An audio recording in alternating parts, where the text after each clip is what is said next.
Baik, jadi untuk mengetahui ada atau tidak adanya pengaruh kemiskinan di Provinsi Jawa Tengah terhadap beberapa variabel, maka kita membutuhkan data jumlah penduduk miskin, jumlah penduduk, data DPRB, dan tingkat pendidikan di setiap kabupaten dan kota di Provinsi Jawa Tengah. Nah, data-data ini bisa kita dapatkan dari BPS Provinsi Jawa Tengah.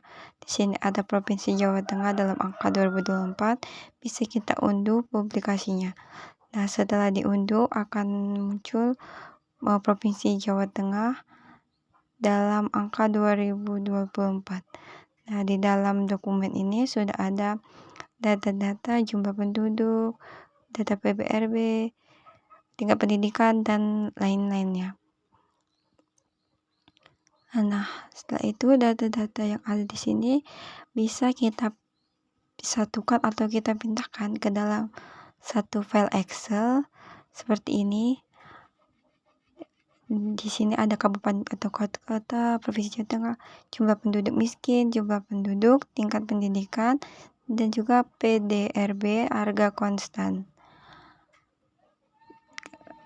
Nah, data-data ini akan kita masukkan ke SPSS. Jadi kita buka software SPSS-nya.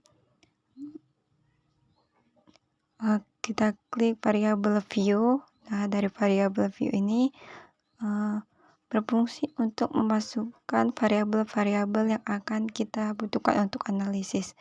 Tadi ada kabupaten atau kota, jumlah kemiskinan, jumlah penduduk, dan tingkat pendidikan. Dan untuk kabupaten atau kota kita asumsikan sebagai variabel Z. Nah, di sini untuk variabelnya kita buat kabupaten atau kota.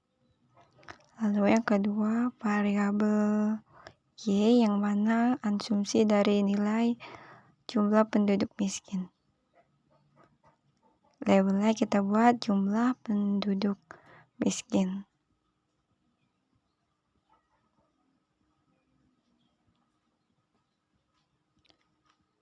Lalu untuk variabel X yang merupakan asumsi dari variabel tingkat pendidikan dan DPRB. Jadi kita menggunakan X1, X2, dan X3. Untuk labelnya S1 yaitu jumlah penduduk, untuk S2 itu tingkat pendidikan, dan X3 yaitu data PDRB. Oke, jika sudah seperti ini, selanjutnya kita akan merubah tipe dan tingkat pengukuran data di setiap variabel. Yang pertama untuk variabel Z, untuk misalnya kita pakai nominal. Nah, untuk tipe dari variabel Z kita menggunakan string. Untuk karakternya kita buat 20. Oke. Untuk yang kedua variabel variabel Y, X1, X2, X3. Untuk skala datanya kita pakai scale.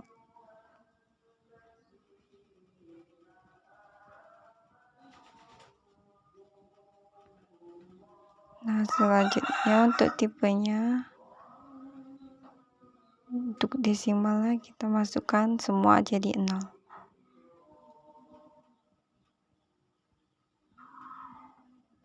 Oke. Nah, jika sudah seperti ini, kita bisa buka bagian data view. Data view ini untuk memasukkan data dari X sampai X3 dari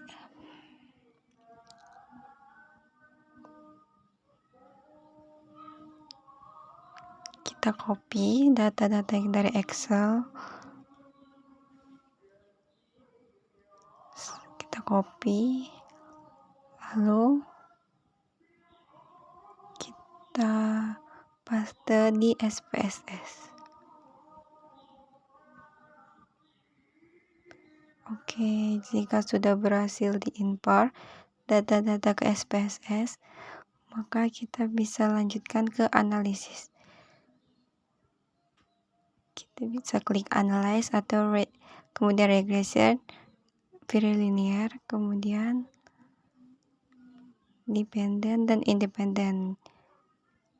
Pada analisis kali ini menggunakan independent. Jadi untuk jumlah penduduk miskin, untuk independen ada 3, jumlah penduduk, tingkat pendidikan, dan data DPRB. Kita masukkan ke independen.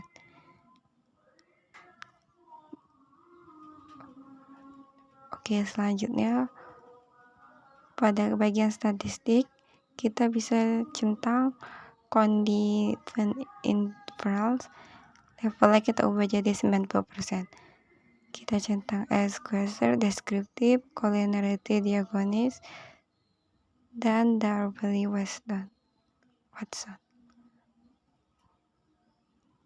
Nah, selanjutnya di bagian plots, di sini ada beberapa variabel.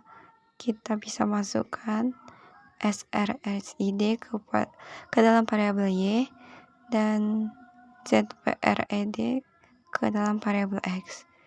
Di bagian ini ada histogram dan normal probability plot. Kita klik dua-dua. Kemudian continue.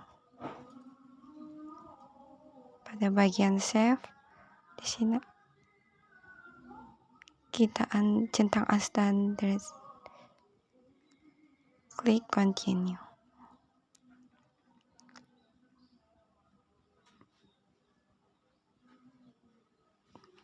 Kita bisa menggunakan metode enter.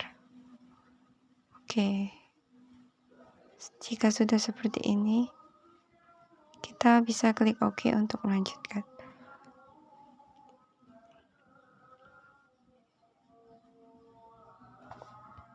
Nah, setelah keluar maka akan muncul tampilan seperti ini. Jadi untuk melihat hubungan antara jumlah penduduk miskin dan terhadap variabel X, 2x3, maka kita perlu melakukan pengujian terhadap variabel tersebut.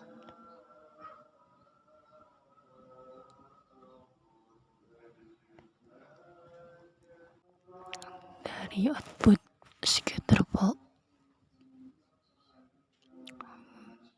Nah, di sini kita bisa lihat dari hasil scatter plot ini yang mana menunjukkan bahwa data yang didistribusi normal itu merupakan data yang outputnya mengikuti garis ini. Tapi agar lebih akurat, kita bisa menggunakan uji lain, yaitu uji Goldspinat. Untuk melakukan uji ini, kita perlu melakukan penghitungan. Kemudian kita kembali lagi input. Di sini ada ES1, kita bisa melakukan penghitungan lagi, yaitu dengan cara klik analyze, klik non-parametric test, kita pilih legacy diagonal dan one sample KS.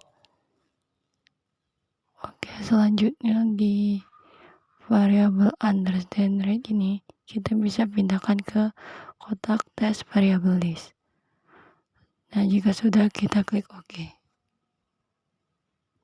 Nah, jadi akan menghasilkan output merupakan tabel ini, yang mana artinya berdasarkan signifikasinya hasilnya 0,2 dan 0,2 ini lebih besar dari 0,05, sehingga dapat disimpulkan data ini merupakan data distribusi normal.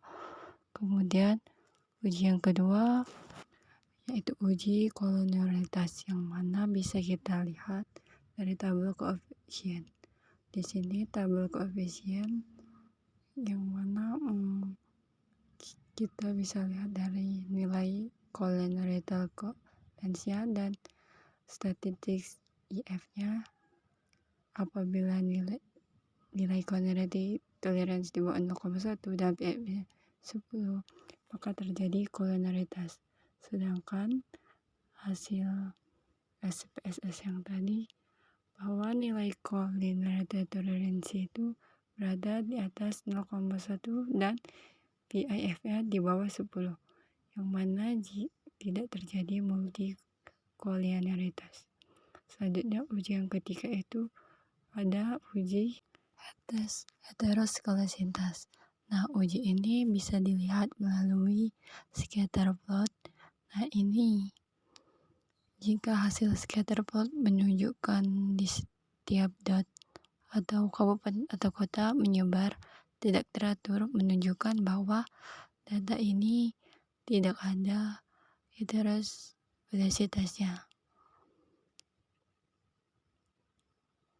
Jika ragu, kita akan melakukan uji lagi, yaitu uji Glaser.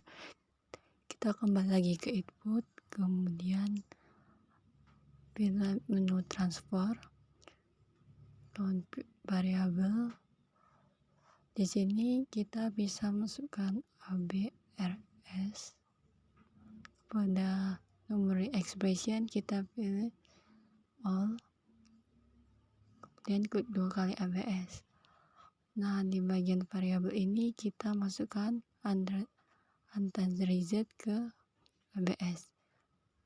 Jika udah, kita klik OK. Lalu selanjutnya kita kembali ke input. Sudah ada ABSR. Kita bisa analisis regresi ulang. Klik linear. Kita reset ulang. Nah, untuk variabel ABSRS-nya kita ke independen. Independennya masukkan jumlah penduduk, tingkat pendidikan, dan PDRB. Jika udah seperti ini, kita bisa langsung klik OK. Sehingga muncul output seperti ini, dan di bagian bawah ada koefisien. Dari koefisien ini bisa kita interpretasikan di setiap variabel yang memiliki nilai signifikan yang lebih besar dari 0,05, maka tidak terjadi heteroskalasitas. Di sini semua nilai signifikansinya lebih besar dari 0,05, sehingga dapat disimpulkan bahwa data ini tidak terjadi heteroskalasitas. Setelah melakukan ketiga uji tadi, dapat kita simpulkan di mana data ini dapat disimpulkan terbebas dari asumsi, datanya normal, tidak terjadi multikolonialitas, tidak adanya heterokolonialitas. Maka dari itu kita bisa melanjutkan kepada analisis reaksi berganda untuk melihat hubungan atau pengaruh antara variabel dependen dan independen lainnya, yang mana analisis ini dilakukan dengan uji X, uji T, dan uji koefisien kombinasi. Uji F ini dapat kita lihat pada tabel ANOVA. Nah, di sini. Jadi uji ini itu yang lebih besar dari F tabel, dan yang signifikasi lebih kecil dari 0,05. Dari tabel ini kita bisa melihat dari F, nilai F-nya. F itu 50,714. Dan untuk F tabelnya kita bisa dari DF-nya, DF123, DF2-nya 31. Untuk melihat beberapa hasil yang kita bisa lihat dari tabel titik distribusi F.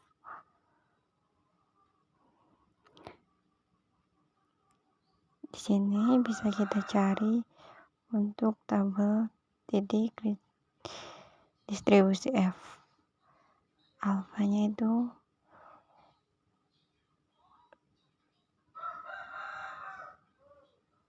0,1.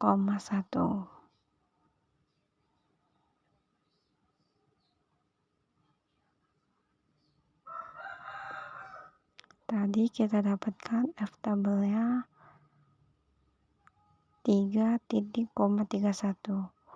Maka dapat kita lihat di 3 dan F2-nya 31.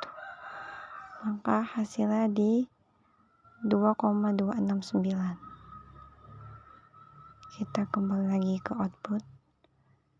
Bisa disimpulkan bahwa F hitungnya itu lebih besar dari F tabel, sehingga ada pengaruh signifikan terhadap variabel jumlah penduduk miskin.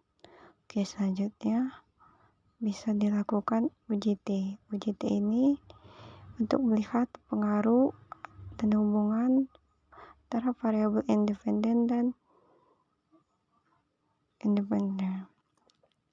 Uji T ini bisa kita lihat dari tabel koefisien. Di sini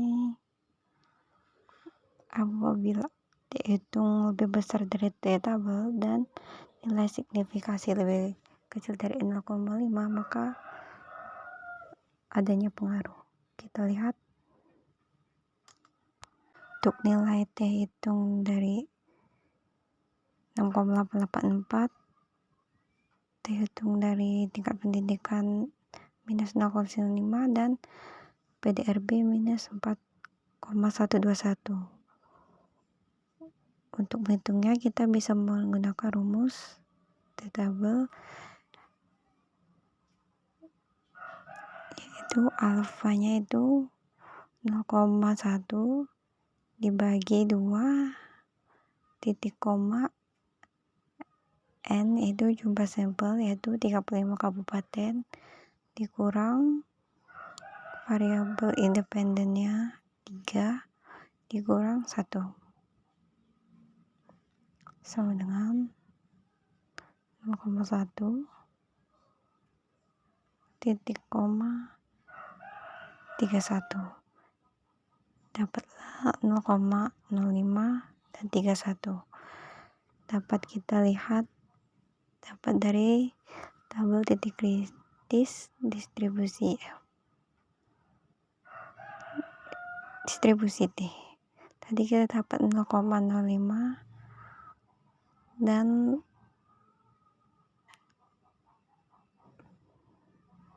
0,05 ke 31.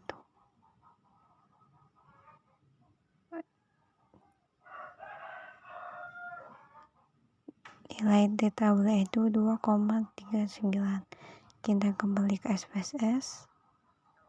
Nah, T tabelnya 2,039, yang mana untuk jumlah penduduk berarti ada punya pengaruh. Tingkat pendidikan tidak adanya pengaruh, sedangkan PDRB menunjukkan adanya pengaruh. Jadi dapat disimpulkan bahwa variabel jumlah penduduk dan PDRB ini berpengaruh kuat terhadap jumlah penduduk miskin, sedangkan tingkat pendidikan tidak berpengaruh kuat terhadap tingkat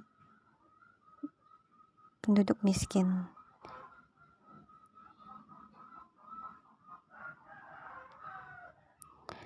Nah, selanjutnya kita bisa melakukan koefisien determinasi, yang mana untuk melihat seberapa kuat variabel ini pengaruh kuat terhadap jumlah penduduk miskin.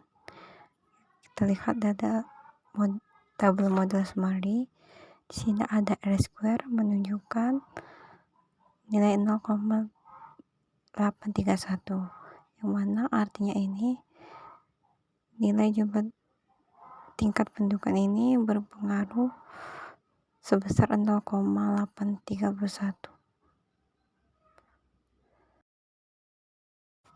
Jadi dapat disimpulkan bahwa jumlah penduduk, tingkat pendidikan, dan nilai PDRB memiliki pengaruh yang kuat sebesar 83,1% terhadap jumlah kemiskinan di Provinsi Jawa Tengah pada tahun 2023.